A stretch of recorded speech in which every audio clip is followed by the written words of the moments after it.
नमस्कार मित्रांनो. आजची कथा आहे एका अशा आईची जिने आयुष्यभर गरिबी, अपमान आणि संकटाशी लढा दिला, पण कधीही प्रामाणिकपणा सोडला नाही. या कथेचा शेवट तुमच्या मनाला नक्की स्पर्श करून जाईल. महाराष्ट्रातील एका छोट्याशा गावात सुमन नावाची एक साधी, कष्टाळू स्त्री राहत होती. गावाच्या बसस्थानकाजवळ तिची एक छोटीशी भेळची गाडी होती. गाडी जुनी होती, चाकं गंजलेली होती, पण तिच्या भेळीची चव संपूर्ण गावात प्रसिद्ध होती. सुमनचा दिवस पहाटे 4 वाजता सुरू व्हायचा. सगळे झोपेत असताना ती उठायची, देवघरात दिवा लावून हात जोडायची. देवा, आजचा दिवस सुखाचा जाऊ दे, माझ्या मुलाच्या पोटाला अन्न मिळू दे. त्यानंतर ती चिरमुरे भाजायची, शेव, शेंगदाणे, कांदा, टोमॅटो, कोथिंबीर, चिंचेची चटणी, हिरवी चटणी सगळं काळजीपूर्वक तयार करायची. तिचा 10 वर्षाचा मुलगा रोहन झोपेतून उठून म्हणायचा, आई, मी मोठा झालो की तुला काम करू देणार नाही. सुमन हसत त्याच्या डोक्यात वर हात फिरवायची. तू फक्त अभ्यास कर, माझी एवढीच इच्छा आहे. रोहन शाळेत जायचा आणि सुमन गाडी घेऊन बसस्थानकावर पोहोचायची. या गरमागरम भेळ, चविष्ट भेळ, एकदा खाल तर पुन्हा याल. हळूहळू ग्राहक यायला लागायचे.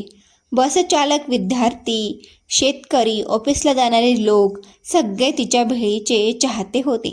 पण प्रत्येकाला तिचं यश आवडत नव्हतं. तिच्या समोरच महादेव नावाच्या माणसाचं मोठं फास्ट फूडचं दुकान होतं. त्याला सुमनची वाढती लोकप्रियता खटकू लागली. एक दिवस तो रागाने म्हणाला, अगं सुमन, तुझ्यामुळे माझे ग्राहक कमी होत आहेत. ही गाडी दुसरीकडे घेऊन जा. सुमन शांतपणे म्हणाली, महादेव भाऊ, रस्ता सगळ्यांसाठी आहे, मी कोणाचं वाईट करत नाही. महादेवचा राग आणखी वाढला. पाहून घे, जास्त दिवस इथे व्यवसाय करू शकणार नाहीस.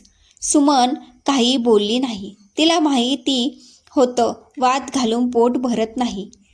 काही दिवसांनी गावात जत्रा लागली. सुमनने विचार केला, आज चांगली कमाई होईल. तिने कर्ज काढून जास्त सामान घेतलं. संध्याकाळ होत आली आणि तिच्या गाडीवर ग्राहकांची मोठी रांग लागली. रोहन आनंदाने म्हणाला, आई, आज तर सगळी भेळ संपणार. इतक्यात एक काळी अलिशान कार तिच्या गाडीसमोर येऊन थांबली. त्यातून सूट बूट घातलेला एक अनोळखी माणूस खाली उतरला. तो काहीही न बोलता सुमनकडे पाहत राहिला. सुमन म्हणाली, साहेब, कोणती भेळ देऊ? तो हसत आणि म्हणाला, आधी एक प्रश्नाचं उत्तर द्या. सुमन थोडी घाबरली. आजूबाजूचे लोकही त्यांच्याकडे पाहू लागले. तो पुढे म्हणाला, तुम्ही मला ओळखलं नाही का? सुमन त्याच्या चेहऱ्याकडे बारकाईने पाहू लागली, पण तिला काहीच आठवेना. तो कोण होता? त्याचा आणि सुमनचा काय संबंध होता? गेल्या भागात आपण पाहिलं की ही जत्रेत सुमनच्या भेळच्या गाडीसमोर एक आलिशान कार येऊन थांबते. त्यातून उतरलेला एक अनोळखी माणूस सुमनला विचारतो, तुम्ही मला ओळखलं नाही का? सुमन त्याच्या चेहऱ्याकडे पुन्हा पुन्हा पाहू लागली, पण आठवत नव्हतं. ती हळू आवाजात म्हणाली, माफ करा साहेब, मला खरंच आठवत नाही. तो माणूस हसला. 15 वर्षापूर्वी एका भुकेला मुलगा तुमच्या गाडीपाशी आला होता. त्याच्या खिशात 1 रुपयाही नव्हता. सुमनच्या डोळ्यासमोर जुनी आठवण तरळली. हो, तो पावसाळ्याचा दिवस होता. एक बारीक, फाटके कपडे घातलेला मुलगा भेळीकडे पाहत उभा होता. त्याच्या डोळ्यात भूक स्पष्ट दिसत होती. सुमनने त्याला विचारलं, बाळा, भेळ खाणार का? तो म्हणाला, ताई, माझ्याकडे पैसे नाहीत. सुमनने क्षणाचाही विचार न करता भरपूर भेळ करून त्याच्या हातात दिली. तो मुलगा म्हणाला, मी मोठा झालो की तुमचे उपकार नक्की फेडेन. सुमन हसून म्हणाली होती, उपकार नाही रे, तू मोठा झाल्यावर एखाद्या गरजूला मदत कर. आठवण संपली. सुमनच्या डोळ्यात अश्रू आले. म्हणजे तू तोच मुलगा? तो हसत म्हणाला, हो ताई, माझं नाव आदित्य. आजूबाजूचे लोक आश्चर्याने पाहत होते. आदित्य पुढे म्हणाला, मी खूप शिकलो, मेहनत केली आणि आज माझी स्वतःची मोठी कंपनी आहे. पण तुमची ती 1 प्लेट भेळ मी आयुष्यभर विसरलो नाही. हे ऐकून सुमनला शब्द सुचेना. तेवढ्यात महादेव दूर उभा राहून हे सगळं पाहत होता. त्याच्या मनात मसरल वाढत होता. रात्र झाली. दुसऱ्या दिवशी सकाळी सुमन नेहमीप्रमाणे गाडी घेऊन आली, पण तिची गाडी फोडलेली होती.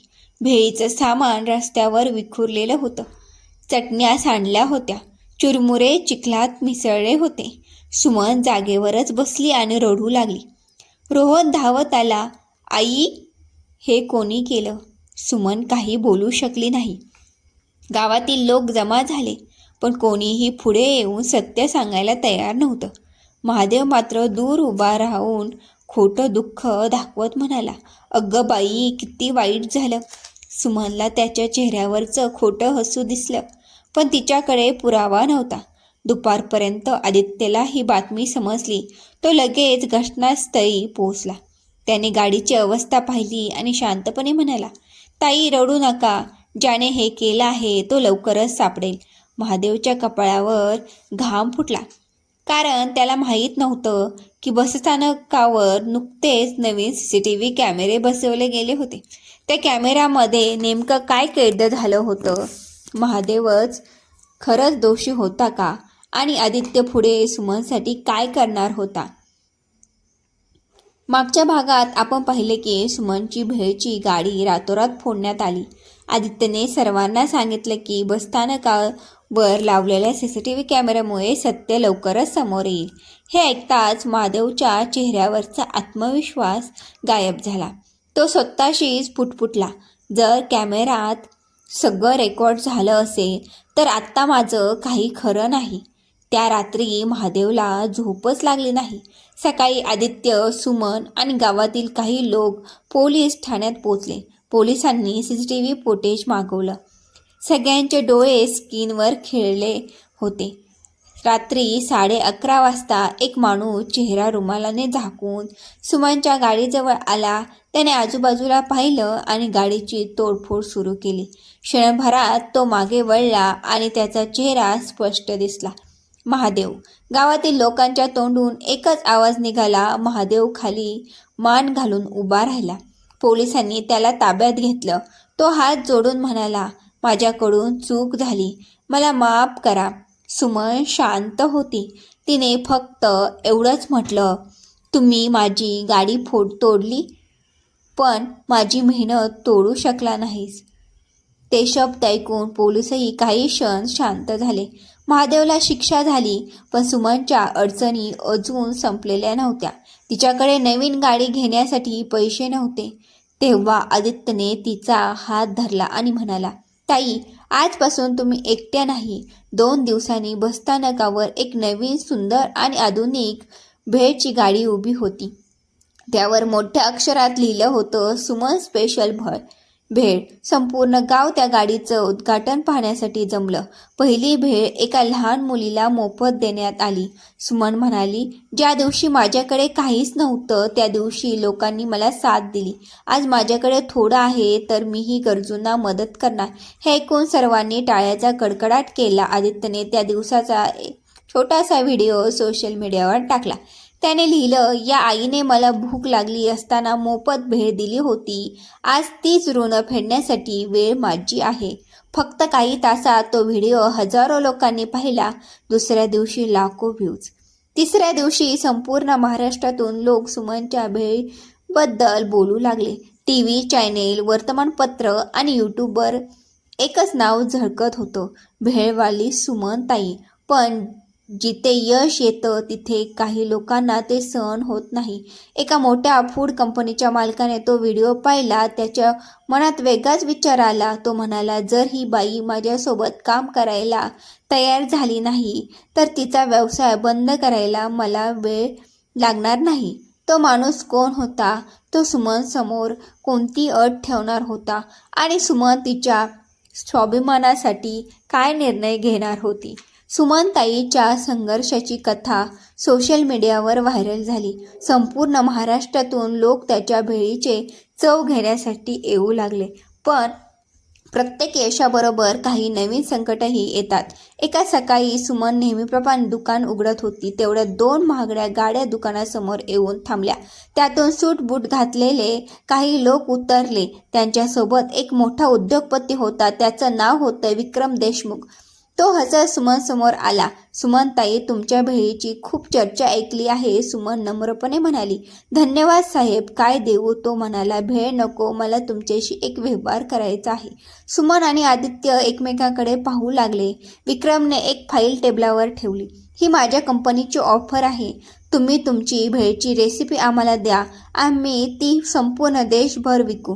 त्याच्या बदलात तुम्हाला 1 कोटी रुपये देऊ. दुकानात बसलेले सगळे ग्राहक थक्क झाले. 1 कोटी रुपये! सुमनने आयुष्यात एवढी मोठी रक्कम कधी पाहिलीही नव्हती. रोहनने आईकडे पाहत होता. क्षणभर शांतता पसरली. सुमनने फाईल उघडली. त्यात एक अट लिहिलेली होती. रेसिपी विकल्यानंतर सुमनताईंना आयुष्यभर स्वतःच्या नावाने भेळ विकता येणार नाही. सुमनने फाईल बंद केली. ती हसली आणि म्हणाली, साहेब, पैसा खूप मोठा असतो, पण माझी ओळख त्याहून मोठी आहे. विक्रम म्हणाला, विचार करा, गरिबीतून बाहेर पडाल. सुमन शांतपणे म्हणाली, मी गरिबीत जन्माला आले, पण स्वाभिमान विकायला शिकले नाही. हे ऐकताच दुकानात टाळ्याचा कडकडाट झाला. विक्रमचा चेहरा उतरला. तो रागाने निघून गेला. पण जाताना तो म्हणाला, आज माझी ऑफर नाकारली आहे. उद्या याची किंमत मोजावी लागेल. काही दिवसांनी अचानक सोशल मीडियावर अफवा पसरली. सुमनच्या भेळीत अस्वच्छ पदार्थ वापरले जातात. लोकांनी येणं कमी केलं. दुकान पुन्हा ओस पडलं. एका दिवसात विक्री अर्ध्यावर आली. रोहन चिंतेत म्हणाला, आई, आपण पुन्हा आधीसारखे होणार का? सुमनने मुलाला जवळ घेतलं. सत्याला थोडा वेळ लागतो बाळा, पण शेवटी जिंकतं सत्यच. या अफवा कोणी पसरवल्या हे शोधल्याशिवाय तो शांत बसणार नव्हता. त्याने तपास सुरू केला आणि काही दिवसातच त्याला असा पुरावा मिळाला ज्यामुळे संपूर्ण महाराष्ट्र हादरणार होता. तो पुरावा नेमका काय होता? विक्रमचा या कटाशी संबंध होता का? आणि सुमन पुन्हा एकदा संकटातून बाहेर पडेल का? सुमनताईंनी पैशापेक्षा स्वाभिमानाची निवड केली. त्यानंतर त्यांच्या दुकानाबद्दल खोट्या अफवा पसरल्या आणि ग्राहक कमी झाले. पण सुमनचा विश्वास अजूनही तसाच होता. सत्य कधीही कायमचं लपून राहत नाही. दुसरीकडे आदित्यने तपास सुरू केला. त्याने सोशल मीडियावर अफवा पसरवणाऱ्या खात्याची माहिती गोळा केली. काही ग्राहकांशी बोलला. दुकानाजवळील CCTV फुटेजही पाहिलं. एका दिवशी त्याला एक महत्त्वाचा पुरावा मिळाला. एका व्यक्तीने पैशाच्या बदल्यात खोटे व्हिडिओ बनवून इंटरनेटवर टाकल्याची कबुली दिली. चौकशी पुढे गेली आणि त्या सर्वांमागे विक्रम देशमुखाच्या कंपनीतील काही कर्मचाऱ्यांचा हात असल्याचं समोर आलं. ही बातमी माध्यमापर्यंत पोहोचली. दुसऱ्याच दिवशी अनेक वृत्तवाहिन्यांवर एकच बातमी झळकली. भेळवाली सुमनताईंबद्दलच्या अफवा खोट्या. सत्य बाहेर आलं. लोक पुन्हा मोठ्या संख्येने दुकानात येऊ लागले. एक वृद्ध आजोबा भेळ खात म्हणाले, मुली, आम्ही अफवावर विश्वास ठेवला. ती आमची चूक होती. सुमन हसून म्हणाली, चूक सगळ्यांकडून होते, पण माणूस बदलला तर तेच मोठं. काही महिन्यांनी आदित्यने सुमनला एक नवीन प्रस्ताव दिला. ताई, तुमची रेसिपी विकायची नाही, पण तुमच्या नावाने लहान लहान भेळ केंद्र सुरू करूया. प्रत्येक केंद्र एखाद्या गरजू महिलेला चालवायला देऊया. सुमनच्या डोळ्यात आनंदाश्रू आले. योजना सुरू झाली. पहिलं केंद्र साताऱ्यात उघडलं. दुसरं कराडमध्ये, तिसरं सांगलीत. हळूहळू अनेक ठिकाणी सुमन स्पेशल भेळ या नावाने केंद्र सुरू झाली. त्या केंद्रामुळे अनेक विधवा, गरजू आणि एकल महिलांना रोजगार मिळाला. एक दिवस जिल्हाधिकारी स्वतः सुमनच्या दुकानात आले. त्यांनी सुमनचा सत्कार करत म्हणाले, तुम्ही फक्त भेळ विकली नाही, तर मेहनत, स्वाभिमान आणि माणुसकीचं उदाहरण घालून दिलं. संपूर्ण गाव टाळ्याच्या गजरात उभं राहिलं. रोहन आत्ता मोठा झाला होता. तो शिक्षण पूर्ण करून अन्न सुरक्षा अधिकारी झाला. एका कार्यक्रमात त्याने मंचावर उभं राहून म्हटलं, लोक मला विचारतात, यशाचं रहस्य काय आहे? मी त्यांना एकच उत्तर देतो, माझ्या आईच्या हातची भेळ नव्हे तर तिच्या घामाचा प्रत्येक थेंब माझं खरं भाग्य आहे. हे ऐकताच सुमनच्या डोळ्यात अश्रू आले. तिने आकाशाकडे पाहिलं आणि मनात म्हणाली, देवा, तू मला पैसा उशिरा दिलास, पण मान सन्मान भरभरून दिलास. त्या दिवशी सुमनने दुकानाबाहेर एक छोटा फलक लावला. त्यावर लिहिलं होतं, भूक फक्त पोटाची नसते, प्रेमाची, माणुसकीची आणि आदराचीही असते. जो कोणी तो फलक वाचायचा तो हसतच दुकानात यायचा. आणि अशा प्रकारे एका साध्या भेळवाली बाईची कथा हजारो लोकांसाठी प्रेरणा बनली. तर या कथेचं तात्पर्य, पैसा माणसाला मोठं बनवत नाही, प्रामाणिकपणा, मेहनत आणि माणुसकीचं माणसाला खऱ्या अर्थाने श्रीमंत बनवतात. जर ही कथा तुम्हाला मनापासून आवडली असेल तर व्हिडिओला लाईक करा, चॅनलला सबस्क्राईब करा आणि अशीच हृदयस्पर्शी मराठी कथा पाहण्यासाठी आमच्यासोबत कायम जोडलेले रहा. धन्यवाद. कथा वाचल्याबद्दल, ऐकल्याबद्दल मनापासून धन्यवाद.